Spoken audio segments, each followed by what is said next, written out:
You felt it this week. Do not try to deny it.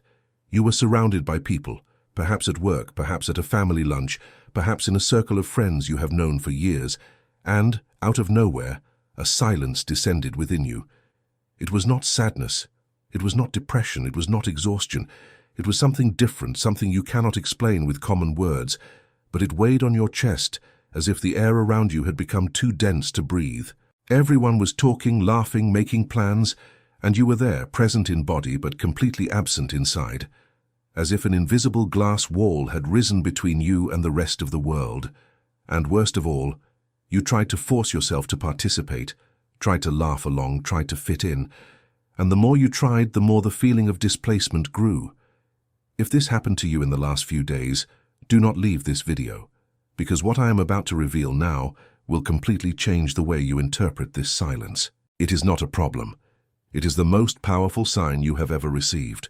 See, most people who feel this displacement immediately rush to a diagnosis. They think they need medicine, urgent therapy, a drastic change.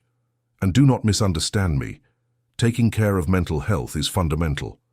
But there is a brutal difference between emotional loneliness and spiritual separation.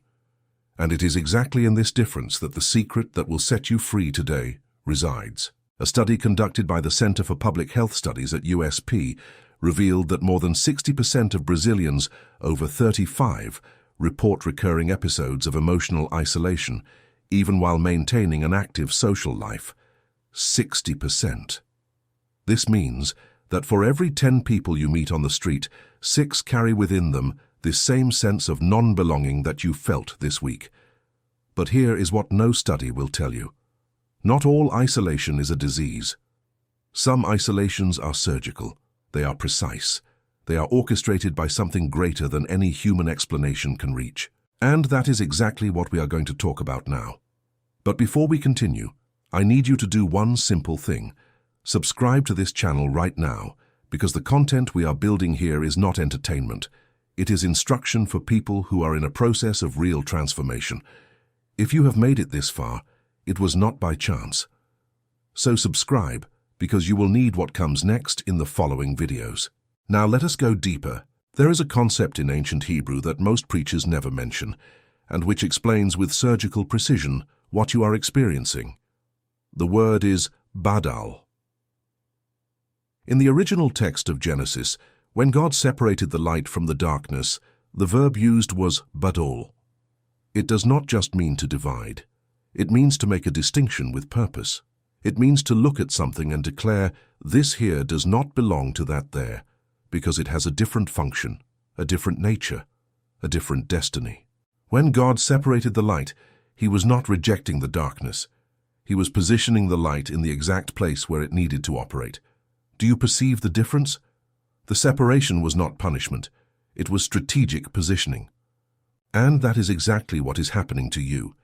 That silence that descended upon your soul in the middle of the crowd was not rejection. It was badal operating in real time in your life. The Creator is making a distinction.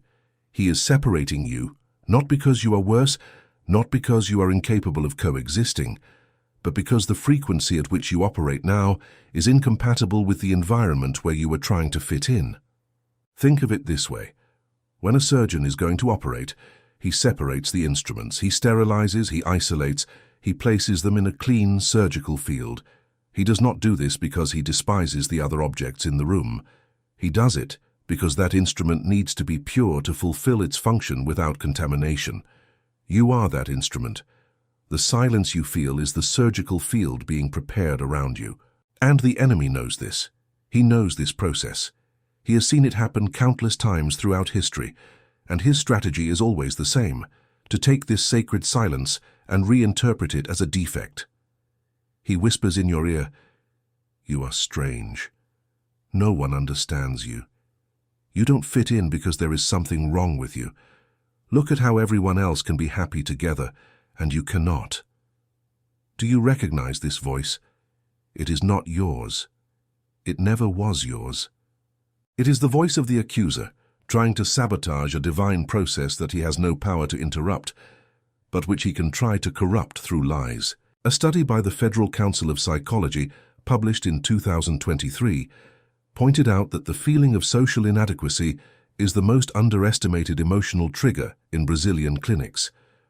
Professionals reported that patients frequently described the feeling of being in the wrong place as if it were a pathology, when, in many cases, it is a profound existential transition, an internal reorganization that precedes a significant life change. In other words, even psychology recognizes not all displacement is a disorder. Some displacements are transitions. And it is here that the story of Joseph in the book of Genesis gains a dimension that perhaps you have never noticed. Pay close attention now, because what I am going to reveal about Joseph's journey will illuminate every season of pain you have crossed until now. Joseph was not thrown into the pit because he was weak. He was thrown into the pit because he carried a vision that bothered the system around him. The brothers did not hate Joseph for who he was. They hated him for what he represented. The multicolored tunic was not just a gift from his father. In Hebrew culture, that tunic signaled authority, distinction, calling. It was a visible symbol of Badal, of separation with purpose. And when the people around you cannot comprehend the purpose that is upon you, their natural reaction is to try to eliminate you. Have you gone through this? Has someone who should have supported you tried to diminish you? A group that should have welcomed you tried to silence you? A relationship that should have strengthened you tried to erase you? Then you know Joseph's pit. You have been in there. Perhaps you still are. But here is what changes everything. The pit was not Joseph's destination. It was the corridor. Potiphar's house was not the destination. It was another corridor. The prison was not the destination. It was the last corridor. Each station that seemed like destruction was, in truth, refinement. And there is a Hebrew word that describes this process with a beauty that sends shivers. Tsaraf. It means to refine by fire. It is the verb used to describe the work of the goldsmith who places gold in the furnace, not to destroy it but to purify it. The goldsmith increases the temperature until all impurities rise to the surface and can be removed. And do you know how the goldsmith knows the process is complete? When he can see his own reflection on the surface of the liquid metal. As long as there is impurity, the surface is cloudy. When the reflection appears clear, the fire can cease.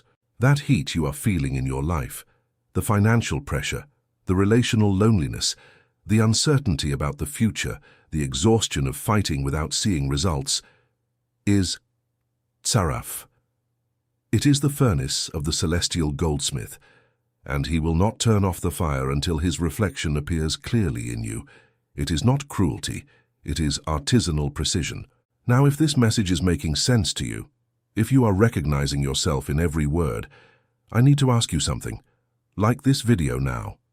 It seems simple, but this like makes this content reach other people who are going through the exact same process and who need to hear this today. You can be the channel through which this message reaches someone who is on the verge of giving up. Let us continue, because what comes now is even deeper.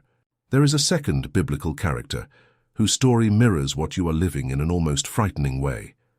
Elijah, the prophet Elijah. This man had just won the greatest spiritual battle of his generation. He faced 450 prophets of Baal on Mount Carmel, called down fire from heaven, and saw the hand of God move spectacularly before an entire nation. By human logic, Elijah should have been celebrating. He should have been surrounded by followers, celebrated, applauded. But what happened immediately after? He fled. He went into the desert. He sat under a tree and asked to die. This is one of the most honest accounts in the entire Bible. The greatest prophet of his era, right after the greatest victory of his life, completely alone, exhausted, wanting to give up. And do you know what God did? He did not rebuke him. He did not criticize him. He did not tell Elijah to go back to the battle. He sent an angel with bread and water and said, "Eat, rest, for the journey is too long for you." Do you perceive what is happening here? God did not treat Elijah's exhaustion as weakness. He treated it as a natural consequence of a calling too heavy to be carried without pauses. And after the rest, he took Elijah to a cave on Mount Horeb. And there, pay close attention, there God did not manifest in the earthquake. He did not manifest in the fire. He did not manifest in the strong wind. He manifested in the silence. In Hebrew, the text says, Kol demama daka, a voice of thin silence, a voice so subtle that it could only be heard in the total absence of noise. Research from the HeartMath Institute in the United States validates this dynamic in a fascinating way. Studies on cardiac coherence demonstrate that the human heart enters its most receptive and intuitive state in moments of deep silence and inner stillness. The heart rate synchronizes with high-perception brain patterns, and the capacity for discernment, for distinguishing between what is real and what is noise, increases significantly. In other words, the silence you feel does not diminish your capacity. It amplifies your perception. And this leads us to a point that needs to be said with all clarity. The world around you was designed to make noise. Social media screams, the news screams, people scream, the entire culture screams, and in the middle of this deafening noise, you were programmed to hear something that only exists in silence. That is why you can no longer participate in certain conversations. That is why parties that used to excite you now exhaust you. That is why superficial relationships have become unbearable. Your internal system has been recalibrated to a different frequency, and this frequency requires silence to operate. A survey by Unifesp on lifestyle habits and emotional health of Brazilian adults identified that individuals in processes of significant existential transition, such as career change, re-evaluation of values, or relational restructuring, present a natural tendency toward temporary social withdrawal. Researchers classified this phenomenon as adaptive introspection, a healthy mechanism of psychic reorganization that precedes periods of great productivity and clarity. In other words, withdrawal is not the problem, it is the prelude to the solution. Now I want to speak directly to you about something that perhaps no one has had the courage to say. Those doors that closed in your life, that job that did not work out, that relationship that ended painfully, that group that excluded you, that opportunity that slipped through your hands when you needed it most, none of that was an accident. Every closed door was a divine detour. It was the Father removing you from environments that did not have the capacity to sustain what He is building inside you. There is a third Hebrew word I need to introduce to you now, and it will connect everything we have talked about so far. Pakad. This word appears at crucial moments in the biblical narrative and carries a double meaning that is extraordinary. Pakad means simultaneously to visit and to appoint for a mission. When God pakad someone, He simultaneously approaches that person and assigns them a specific task. It is not a casual visit. It is an inspection followed by commissioning. It is as if the general came personally to the field, examined the soldier, and then handed him the mission order. Sarah, Abraham's wife, waited decades for a son. The Bible says that God pakad Sarah, visited Sarah, and in that visitation the impossible became possible. The son came, but he did not come in Sarah's time. He came in the time of pakad, in the time of divine visitation. And here is what you need to engrave in the deepest part of your being. The fact that the promise has not yet manifested in your life does not mean it has been cancelled.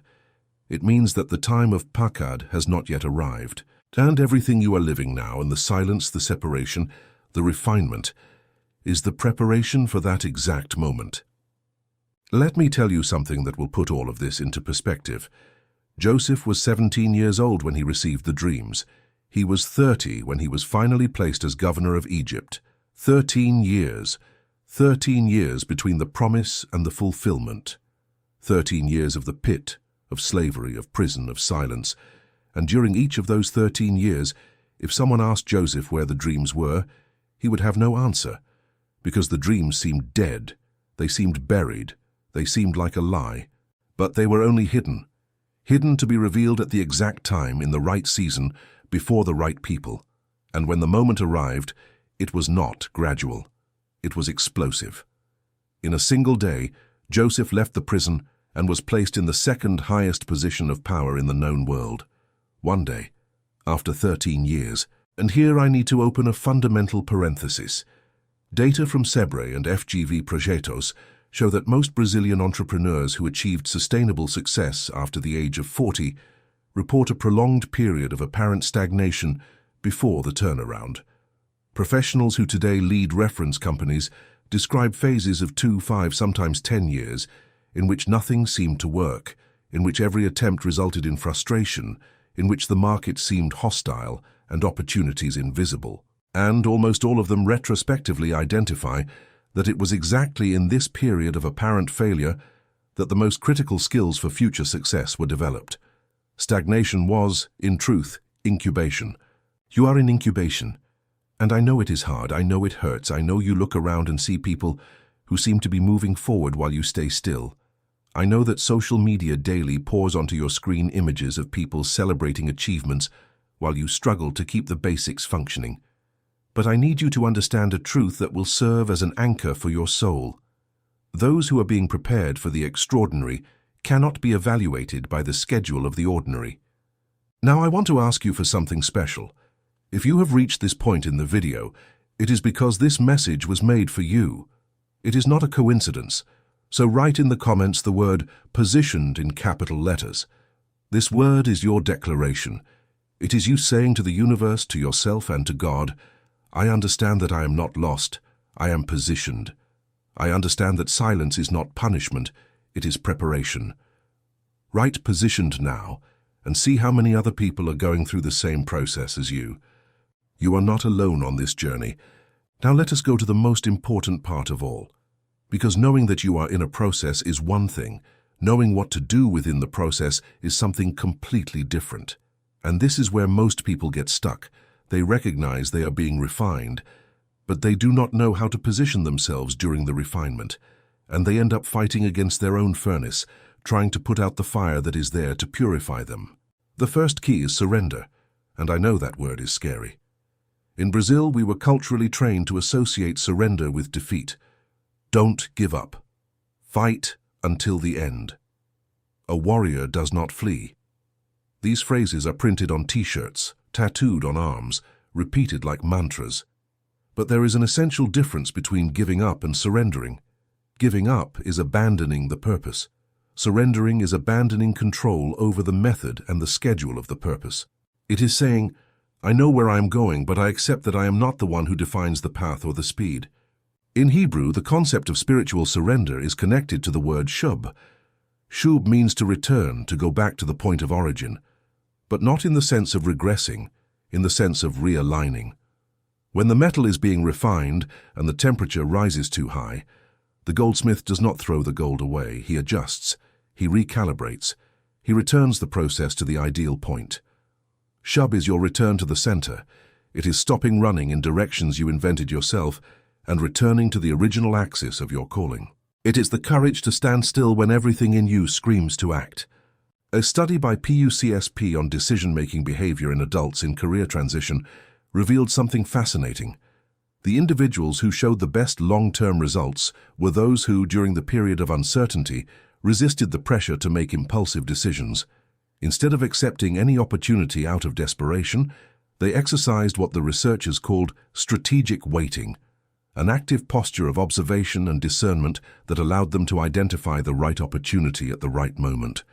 Strategic waiting is not passivity, it is the most sophisticated form of action. The second key is the cleaning of the internal environment. While you are in the silence, what are you hearing? Which voices occupy the space that the stillness created? Because silence is neutral, it amplifies what is already inside you. If there is fear inside you, silence will amplify the fear. If there is resentment, silence will amplify the resentment. But if there is faith inside you, silence will amplify the faith. If there is purpose, silence will amplify the purpose. The question is not to flee from silence. It is to clean what silence will find when it arrives. Elijah in the cave needed to face first the earthquake, then the fire, then the wind.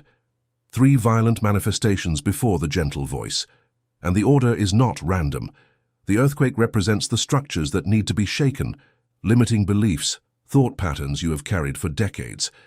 The fire represents the burning of what is impure, hurts, bitterness, offenses you kept as war trophies.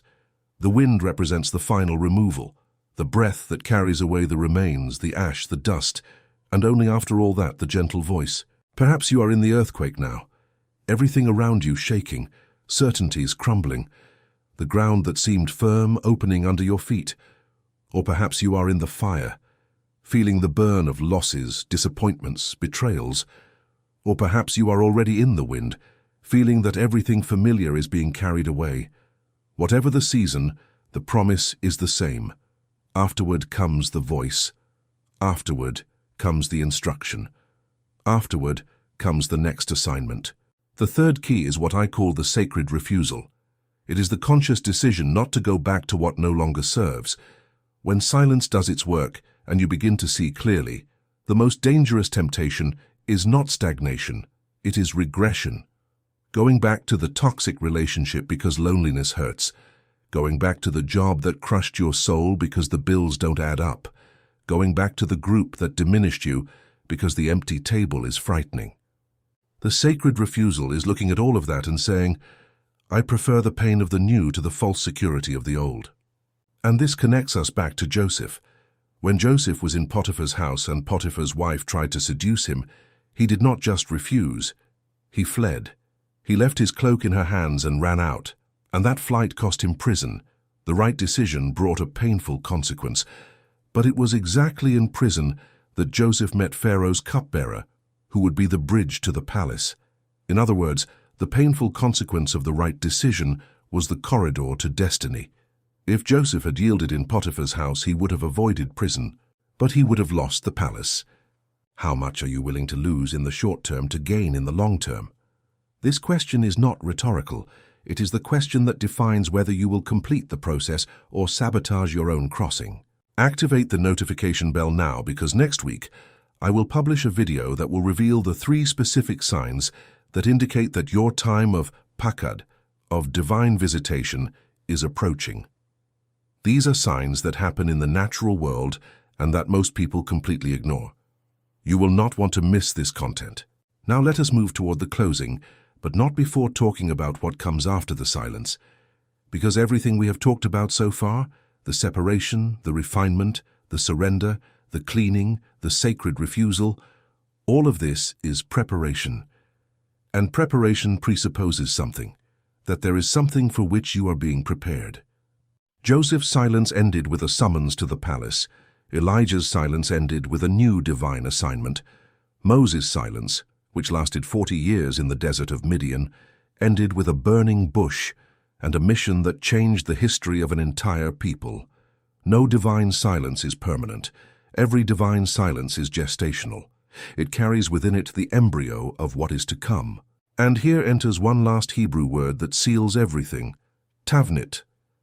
Tavnit means model, pattern, architectural blueprint. It is the word used when God showed Moses the exact model of the tabernacle that was to be built. Every detail, every measurement, every material, nothing was left to chance. And do you know where Moses received the tavnit? At the top of the mountain, in silence, away from the people, separated. You are on the mountain. The noise stayed down there, the people stayed down there, the confusion stayed down there, and you are up here in the silence, thinking you were abandoned, when in truth you are being briefed. You are receiving the tavnit, the detailed project of what you are going to build in the next season of your life. And this project is so specific, so personalized, so tailor-made for you, that it could not be delivered in the middle of the noise. It required silence, it required separation, it required you. Relevant data from the IBGE on the Brazilian population over 35 shows that this is the segment that most seeks professional reorientation and life purpose in Brazil. These are men and women who built careers, families, assets, and who reach a point where they ask, is this all? Is this what I came for? This question is not a crisis. It is an awakening. It is the moment when the tavnit begins to reveal itself. It is the instant when you stop building what others expected and start building what you were born to create. So I close with this. The silence you felt this week was not loneliness. It was discernment. It was badal, separation with purpose. It was tsaraf, refinement by fire. It was pakad approaching, the visitation that brings with it your next mission. And all you need to do now is stop fighting the process, clean the internal space, and refuse to regress to what has already been left behind. Your hands have been closed all this time, clutching at control, the schedule, the plan you designed yourself. Open them. Let go. Let fall what is not yours to carry, because closed hands cannot receive anything. And what is coming in your direction is too big to be held with hands that are already full of the past. Loneliness was your classroom. Discomfort was your most rigorous teacher. And now the stillness that remains is the sacred space where the gentle voice will whisper your next assignment. Stay alert. Stay in silence. Stay positioned. Write in the comments "positioned" if you received this word, and share this video with that person you know is going through the same process. Sometimes the person does not have words to describe what they feel, but when they hear this message, they will understand that they are not alone and that everything has a purpose. I will see you in the next video. And remember, those who are being prepared for the extraordinary cannot be measured by the schedule of the ordinary. Your time is coming, and when it arrives, it will be worth every second of the wait.